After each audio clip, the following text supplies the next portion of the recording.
Parti travailliste tel qu'il existe aujourd'hui a une composante beaucoup plus sociale, beaucoup plus active, beaucoup plus égalitaire qu'elle ne l'était avant, parce que nous avons 50% d'hommes et 50% de femmes. Nous avons pour un parti qui, dans le passé, était accusé d'être le parti de ce qu'on appelait, entre guillemets, la tribu blanche, ce qu'on voulait dire les Ashkénazes israéliens. Il s'est quand même beaucoup ouvert à tout le monde.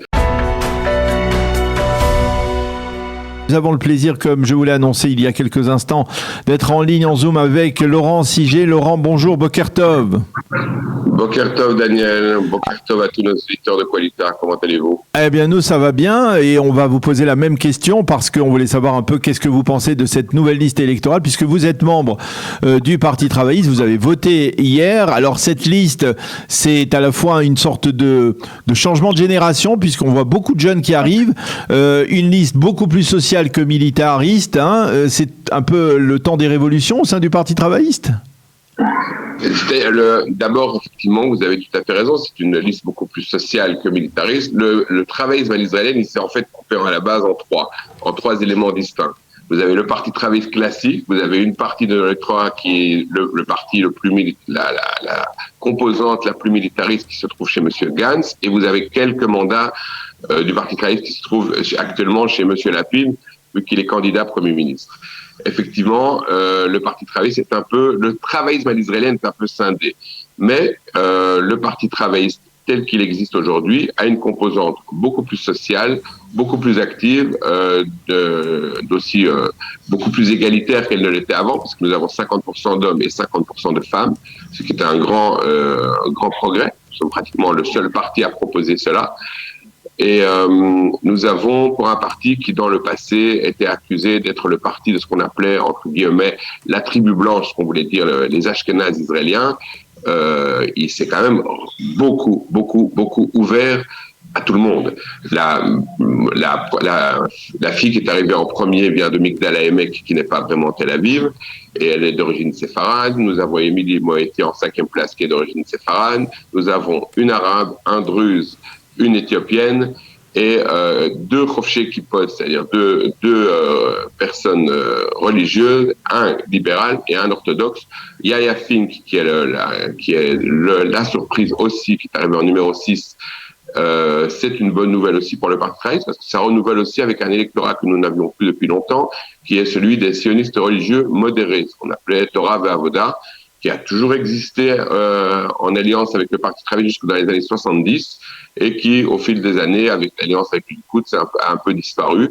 Et c'est pour nous une bonne nouvelle. C'est aussi une liste extrêmement jeune, la moyenne d'âge est de 44 ans, ce qui est quand même très positif. Et je dis ouverte à tous les segments de la société israélienne. Et ça, pour un parti qui était accusé d'être le parti des Ashkénazes, c'est quand même une grande mini-révolution. Alors, on a vu effectivement ces primaires se dérouler hier. On parle d'une liste effectivement diversifiée, une liste plus jeune, mais ça ne masque pas, on va dire, les difficultés que rencontre aujourd'hui le Parti travailliste finalement, parce que même si l'on prend les 10 premiers membres de la liste que vous avez quasiment énumérés il y a quelques instants, eh bien certains d'entre eux ne rentreront pas dans la 25e Knesset parce que les sondages sont pas particulièrement favorables. Ils sont autour de 5 ou de 6. Vous savez à qui a été donné, Daniel, vous savez à qui a été donnée la prophétie. Oui. Nous avons commencé les dernières élections à 0. Nous sommes passés à 3, à 4, à 5. Nous avons fini à 7, à 200 voix près du 8e mandat. Si je ne suis pas Merav Michaeli, je ferais une campagne sur la tête de M. Gantz, dont 8 mandats travaillistes sont chez lui après son alliance avec M. Sarr. Alliance contre nature pour les gens qui sont centre-gauche. Oui, mais là, justement... M. Sarr aurait dû s'allier avec M. Lieberman et M. Gantz aurait dû s'allier avec le Parti travailliste. Ça aurait fait logique. Mais la logique et la politique israélienne, ce sont deux choses qui ne sont pas forcément associées toujours. Mais justement, je voulais voir... Je ne pense pas que les sondages... Je ne pense pas que nous finissions à 5 ni à 6. Je pense que nous pouvons renouveler notre 7 ou arriver à 8 ou à 9. Nous avons un potentiel électoral plus important que ça. Là où vous avez raison, c'est que nous ne sommes plus actuellement, et ça il faut le dire, je le dis honnêtement, nous ne sommes plus un parti avec un Premier ministre, avec un candidat Premier ministrable. Ça, tant que nous n'aurons pas, pour que le Parti travailliste soit en position de Premier ministre, il faut qu'il y ait un candidat qui soit venant de l'armée. Ça a toujours été comme ça. Les candidats qui, traditionnellement, à part M. Herzog, qui lui était un vrai produit travailliste, à part M. Herzog, ceux qui ont gagné vraiment les élections, c'est soit M. Rabin, soit M. Barak, tous les deux issus, anciens chefs d'état-major, issus des rangs de l'armée. Donc il est vrai que tant que nous n'aurons pas repris notre composante militaire et notre composante sécuritaire à M. Gantz, nous ne pourrons pas dépasser à mon point de vue, les 10 mandats. Mais finalement, un parti qui était à 0 il y a moins d'1 an, ça reste quand même pas mal. Et surtout, ça permet aussi de renouveler en profondeur. Et puis, c'est la première fois aussi qu'une présidente ou un président de parti travailliste est élu 2 fois d'affilée sans se faire éjecter parce que, soi-disant, il n'aurait pas été assez bon, parce qu'il n'aurait pas amené des résultats. Je vous rappelle que pour moins que ça, pour mieux que ça et pour moins que ça, il y a des présidents de partis qui se sont fait éjecter très rapidement. Merav Michaeli a réussi à stabiliser le parti et je pense que ça donne une certaine stabilité qui est importante aussi pour la vie d'un parti et c'est un peu moins caricatural que ce ne l'était avant. Alors je vais essayer de vous poser une question parce que merci de me donner la possibilité d'en poser une. On a vu finalement que ces résultats, vous parliez de général qui pourrait seulement permettre au Parti travailliste de revenir au pouvoir, mais finalement on voit qu'il y a un véritable désaveu de la part de l'électorat travailliste envers les militaires, puisque Omer Bar-Lev, le colonel, ancien commandant de l'unité des commandos Batkal, et Nachman Shai, ancien général, ancien porte-parole de Tsahal, ont été désavoués. Ils ne sont pas à des places réalistes. Comment vous expliquez cela? Et puis je vais poser en même temps une autre question. Nachman Shai si vous me laissez poser la deuxième question. Un général, il a été nommé porte-parole de l'armée, ce qui lui donne le titre de général. Il n'a pas fait une carrière militaire, c'est avant tout un journaliste. Donc déjà, il ne correspond pas ni à M. Rabin ni à M. Barak. Il est vrai que Omer Bar-Lev paye le prix d'un ministère extrêmement difficile. Cela n'a rien à voir avec le caractère de son passé militaire, c'est simplement que le fait qu'il soit au ministre de la police et que son ministère au début a eu quelques difficultés, il en paye le prix, ça c'est clair, mais c'est personnel, ça n'a rien à voir avec le caractère de ce qu'est Omer Bar-Lev. Je peux vous garantir que si demain il y avait un chef d'état-major, quel qu'il soit, ou une personnalité, aussi M. Kochavi voulait rejoindre le Parti travailliste, aussi M. Eisenstadt voulait rejoindre le Parti travailliste, il serait accueilli par les militants à bras ouverts, parce que tout le monde comprend bien que le travaillisme à l'israélienne a toujours eu 3 pieds. Un pied social, celui que nous avons actuellement au Parti travailliste, un pied sécuritaire, et aussi avait été basé sur, à l'époque, les syndicats, et ce qui n'est plus le cas aujourd'hui, puisque la plupart des syndicalistes votent Likoud aujourd'hui. Ils sont au Likoud, que ce soit M. Katz, que ce soit la Tassé Avirit, que ce soit les syndicats de l'aéroport, tout ça, ce sont des militants du Likoud. Donc on a perdu un pilier des 3 que nous avions avant. Mais pour pouvoir vraiment revenir au pouvoir en étant un parti de pouvoir, pas un parti de pouvoir, un parti premier ministrable, il faudra effectivement renouer avec notre tradition militariste, si j'ose dire, pour un parti de gauche. Alors, je voudrais essayer de comprendre maintenant que l'on connaît la liste du Parti travailliste aux prochaines élections. Est-ce que vous pensez qu'il y a, dans la constellation actuelle, et aussi en tenant compte des sondages, une opportunité quelconque de voir une union entre le Parti travailliste et le Parti Meretz? Cela dépendra des sondages qui seront faits début septembre jusqu'au 15, puisque la limite pour pouvoir faire un bloc, c'est le 15 septembre. Tant que le Parti travailliste, ce que je n'espère pas, se trouve dans la zone des 5 à 6 mandats, il est clair que la pression sur Merav Michaeli sera plus importante en vue d'une union avec Meretz. Si demain, Meretz se trouve dans une zone, je pense qu'avec Zehava Galon, ce sera possible, de 5 mandats ou 6 mandats et que le Parti travailliste décolle vers les 7-8, il n'y aura pas d'union.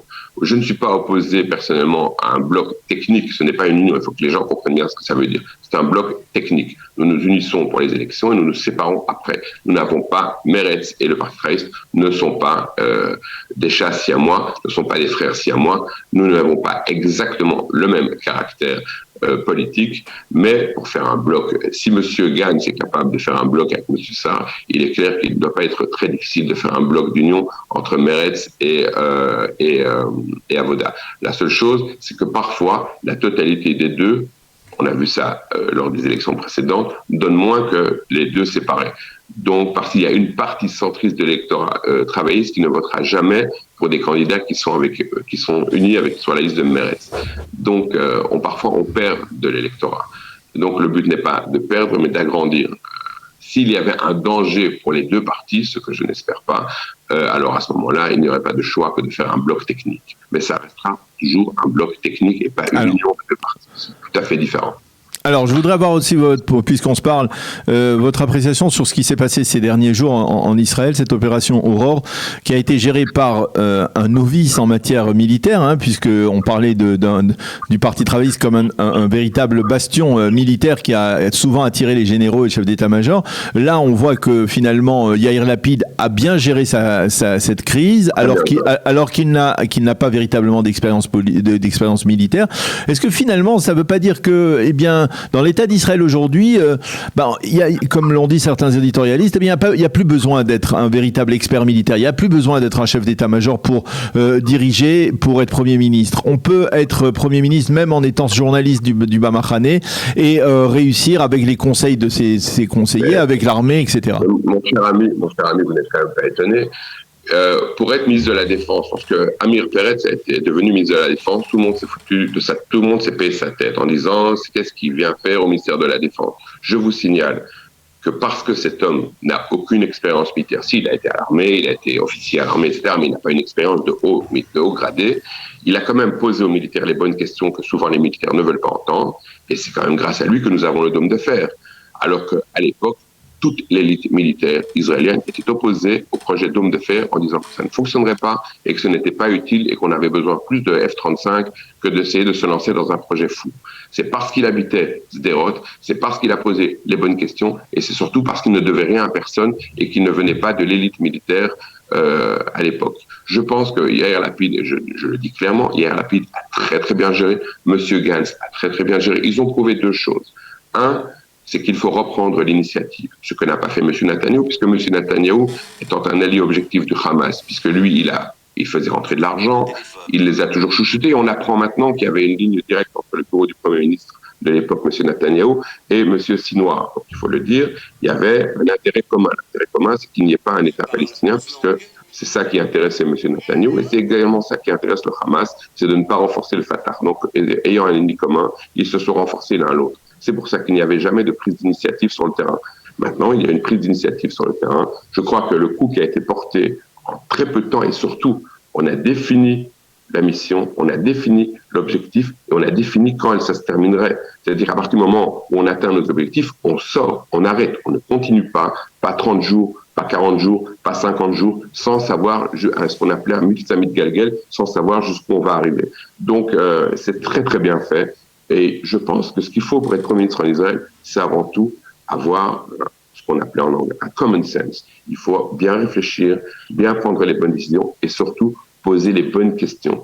Parce que je vous dis, l'élite militaire, comme toutes les élites, a une petite tendance à s'auto-entretenir, être satisfaite d'elle-même, à savoir ce que les politiciens veulent entendre et à dire surtout aux politiciens ce qu'ils veulent entendre. C'est ce qui s'est passé pendant 12 ans, c'est pour ça qu'il n'y a pas eu de prise d'initiative. Nous n'avons jamais eu autant de missiles sous M. Netanyahou que sous M. Netanyahou. Nous avons pratiquement eu 13 missiles. Ici, nous en avons eu 350 la semaine passée et on est à 1000 euros là tout de suite. Et surtout, chose importante, Tel Aviv et Sderot sur le même pied d'égalité. Alors que paradoxalement, à l'époque de M. Netanyahou, lorsqu'un missile était tiré sur Sderot, c'était pas grave. On commençait à bouger lorsque ça tirait sur Tel Aviv, parce que sur Tel Aviv, c'était grave. Ce qui est quand même paradoxal pour une ville qui vote majoritairement Likoud, alors qu'on tirait sur une autre ville qui ne vote pas du tout Likoud. Mais c'est comme ça.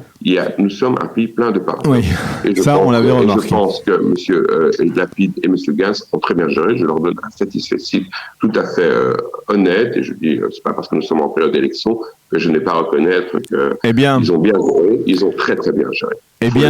Eh bien, Laurent Siget, merci beaucoup d'avoir accepté de répondre à nos questions et d'avoir commenté donc les résultats de cette liste, la composition de cette liste électorale du Parti travailliste aux prochaines élections. Merci d'avoir été avec nous. Bonne journée, Laurent. C'est toujours un plaisir d'être à votre micro et d'être là sur Qualita. Merci à vous encore. Bonne journée. Bye bye.